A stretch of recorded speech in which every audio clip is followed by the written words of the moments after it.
Anvil clouds in Venezuela beat physics. The storm grew so tall it punched through the troposphere and slammed into the tropopause, the thin boundary where temperature stops dropping.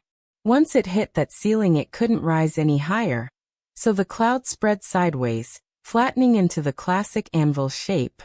The top is packed with microscopic ice crystals that act like tiny prisms, breaking sunlight into a rainbow of iridescent colors that look almost computer-generated. That glow isn't a Photoshop trick.